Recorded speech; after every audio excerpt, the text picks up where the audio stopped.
주영석 기자의 뉴스 속으로. 뉴스 속으로는 예방과 치료의학도 최고, 리퍼도 최고, 시니어 어르신들에게 서울 메디칼 그룹이 최고, 서울 메디칼 그룹 제공입니다. 이 조 바이든 대통령이 백악관의 주인이 된 지 1년이 지났습니다. 하지만 최근 들어서 국정 지지율 조사에서 바닥을 치고 있고 재선 도전 지지도는 30% 밑으로 추락했습니다.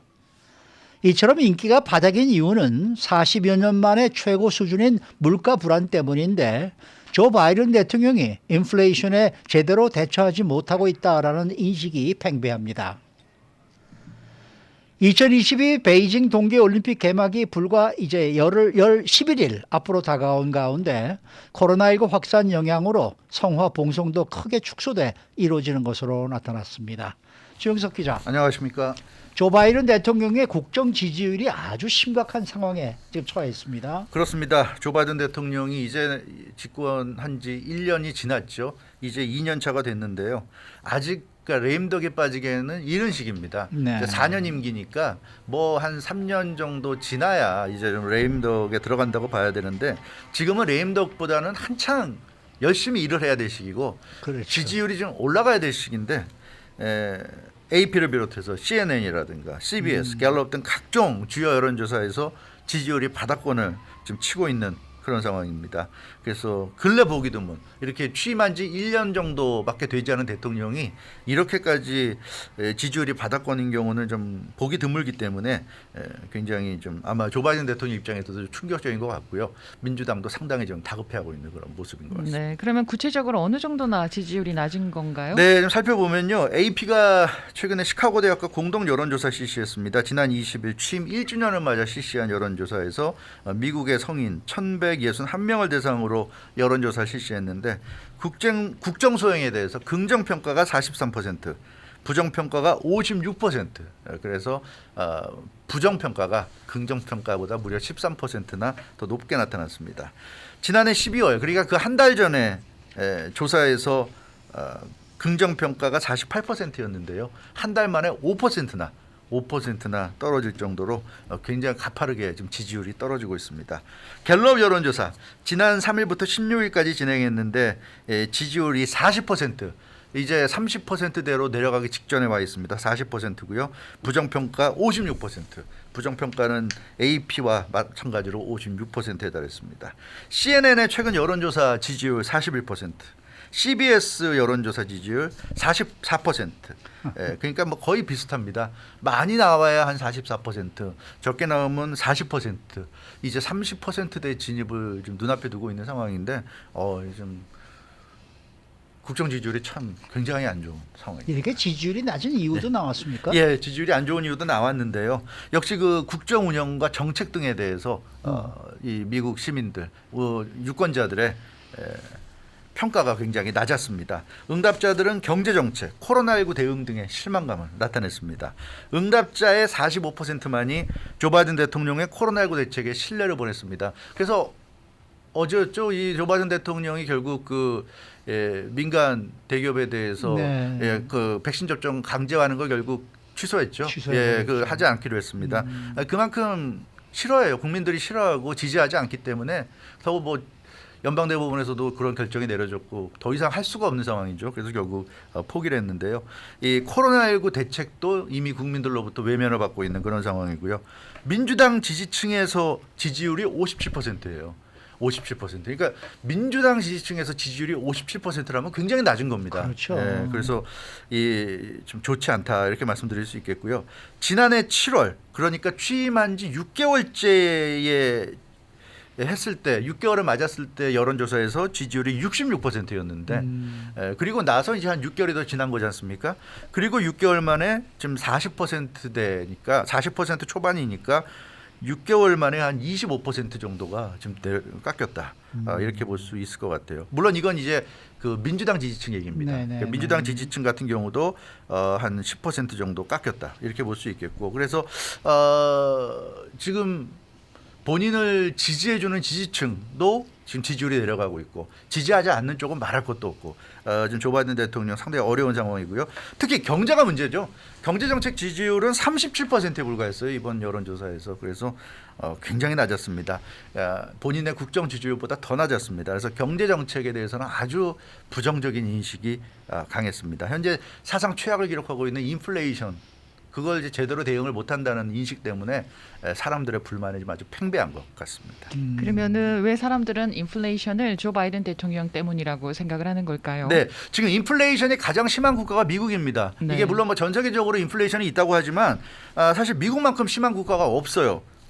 인도, 뭐 브라질, 또 영국을 비롯한 일부 유럽 국가들도 인플레이션이 지금 발생하고 있는데 미국만큼 심하지 않습니다. 미국이 40년 만에 물가가 지금 최고 수준으로 상승했다고 그러지 않습니까? 네. 네, 그렇기 때문에 이거는 무슨 외부적 요인, 그러니까 전 세계가 다 글로벌 경제가 다 뭐 인플레이션이 심하니까 미국도 어쩔 수 없다 이런 게 아니에요. 지금 미국이 가장 심합니다. 그래서 이 인플레이션은 글로벌적인 문제가 아니라 미국의 문제다. 그러니까 미국 내의 어떤 문제 때문에 미국 내 정책 때문에 미국에서 인플레이션이 심하다 이런 인식 좀 나오고 있는 겁니다. 그래서 미국 스스로 만들어낸 이런 인플레이션 그것은 결국 조 바이든 대통령이 미국을 이끌어가는 사람으로서 제대로 대처를 못하고 있기 때문이다. 이런 비판이 나오고 있는 겁니다. 그러니까 구체적으로 지금 조 바이든 대통령이 인플레이션과 관련해서 어떤 잘못을 네.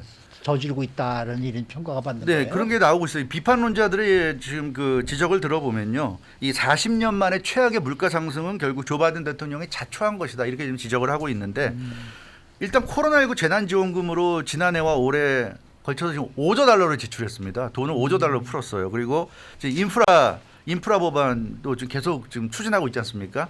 인프라 투자 명목으로 또 다른 3조 달러를 지금 푼다는 계획을 추진하고 있는데 뭐 이렇게 시중에 돈이 많이 풀리게 되면 몇 조 달러가 이렇게 계속 풀리게 되면 당연히 돈 가치가 떨어지고 물가는 올라갈 수밖에 없는 거죠.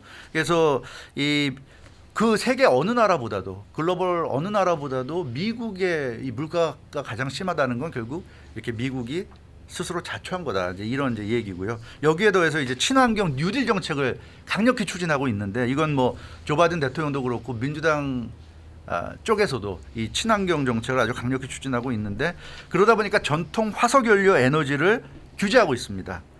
그러다 보니까 이 친환경 뉴딜 정책을 강력하게 추진하면서 생산 비용이 60%가 증가했어요.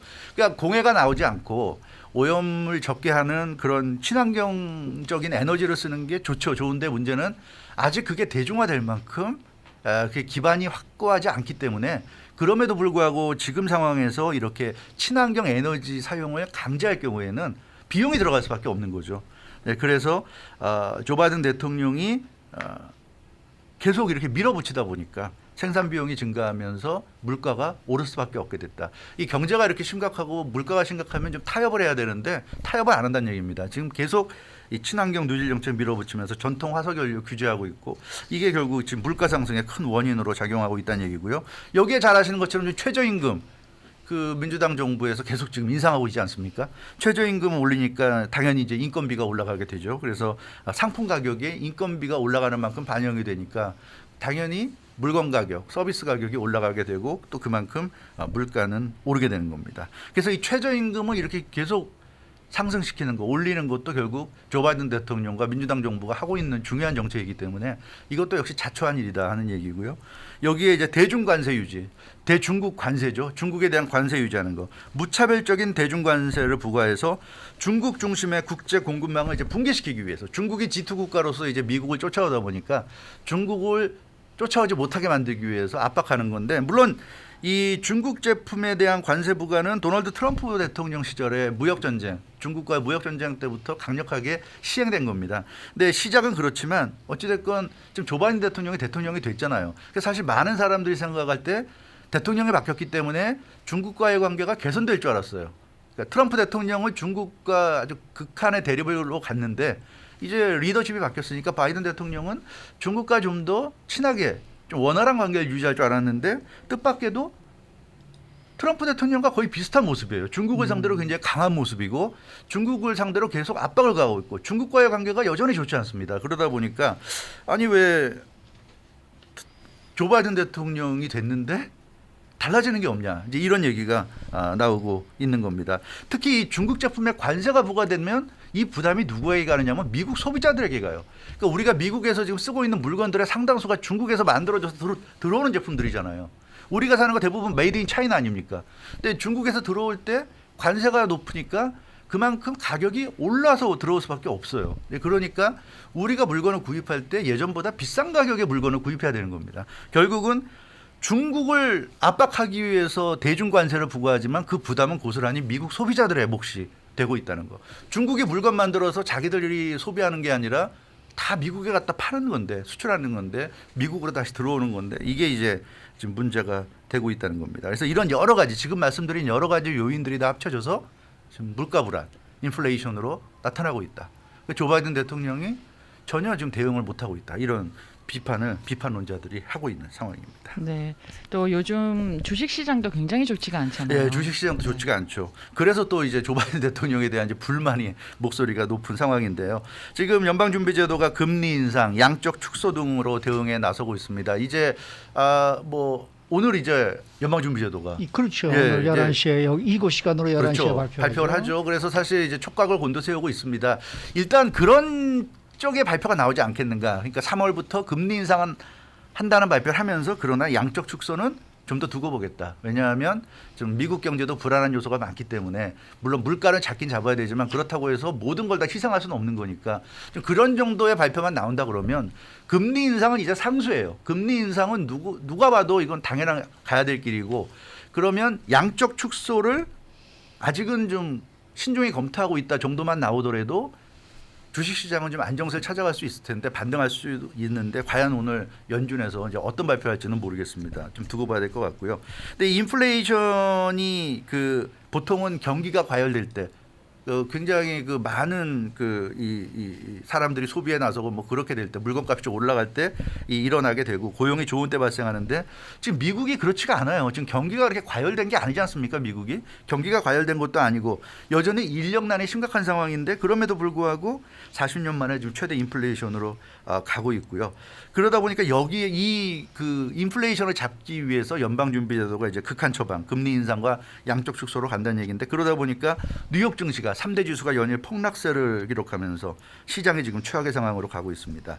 미국은 잘 아시는 것처럼 금융자산의 비중이 굉장히 높은 국가예요. 그래서 이 금융자산 좀 돈 조금이라도 모은 사람들은 은행에 예금을 넣어두는 게 아니라 뭐 부동산을 하건 뭐 주식을 하건 다 금융자산에 투자를 하게 되는데 이 금융자산 가치가 지금 하루아침에 하루가 다르게 떨어지고 있는 그런 상황입니다. 그런데 조 바이든 대통령은 주식시장을 살릴 생각은 전혀 안 하고 있죠. 지금 전혀 안 보이고 있어요. 심지어 엊그저께도 이 빅테크 기업들이 문제라면서 더욱 강경하게 대응하겠다고 지금 천명하고 있습니다. 그동안 주식시장을 끌고 온 빅테크 기업들을 오히려 강하게 압박하는 이런 이제 지금 얘기를 내놨고요. 그러다 보니까 이 시장은 갈수록 지금 혼란스럽고 이제 어두운 상황으로 가고 있습니다.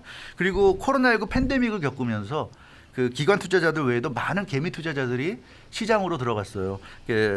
특수를 누리면서 코로나19 팬데믹의 특수를 누리면서 많은 사람들이 개미 투자자들도 재미를 봤는데 지금 그런 사람들이 최근 들어서 엄청나게 지금 손해를 보고 있는데 아무런 대책도 없고 오히려 더 나빠질 수도 있는 그런 빅테크를 압박하는 이런 지금 얘기들을 하고 있기 때문에 조 바이든 대통령은 주식시장은 아예 관심이 없구나. 뭐 망가지든 말든 전혀 신경을 안 쓰는구나. 이제 이런 인식을 주니까 여기에 대한 좀 반발도 굉장히 큰 것 같고요. 그러다 보니까 조 바이든 대통령에 대한 지지도, 인기가 좀 최악을 보이고 있지 않은가. 그러니까 경제야 바보야. 경제가 잘 돼야 돼 이 바보야라는 얘기가 맞는 얘기예요. 그러니까 그렇죠. 더군다나 뭐 본인이 경제를 신경 써서 하는데도 어쩔 수 없는 외부적 요인 때문에 그렇다면 이해가 가는데 지금 말씀드린 대로 조 바이든 대통령은 다 지금 본인이 저지른 이런 정책적인 이런 일 때문에 지금 미국 경제를 이렇게 안 좋게 몰고 가고 있다는 이런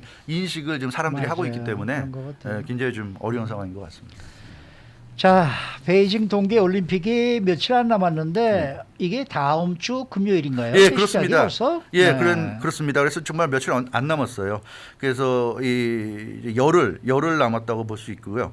9일, 뭐 오늘까지 해서 9일까지 남았다고 볼 수 있겠습니다. 이제 개막식이 올림픽의 막을 여는 행사라면 성화봉송은 올림픽 열기를 끌어올리는 이벤트인데 이번 같은 경우는 2월 2일 다음 주 수요일부터 2월 4일 개막일까지 단 3일 동안, 사흘 동안만 이어진다고 합니다. 보통 성화봉송이 올림픽 3개월 동안에 걸쳐서 이루어지면서 열기를 고조시키는 역할을 하는데 이번엔 대단히 짧은 3일입니다.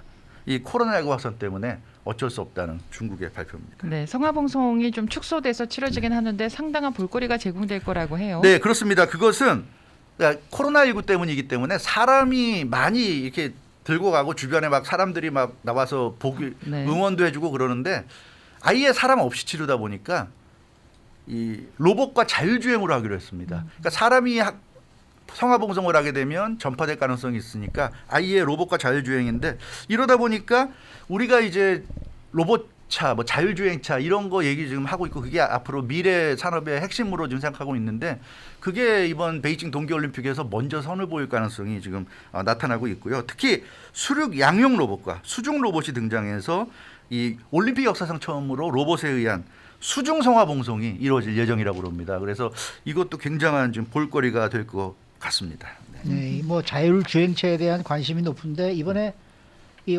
동계올림픽 성화봉송에서 어느 정도 확인이 해볼 수 있을 것 같네요. 해볼 수 있을 것 같아요. 네. 그래서 그 자율주행차가 나와서 사람 없이 코로나19 때문에 사람이 등장하면 이제 그 바이러스 전파될 수 있으니까 사람 없이 자동차 혼자 다는 그런 차 안에 이 성화가 달려 있는 그런 모습을 우리가 볼 수 있을 것 같고요.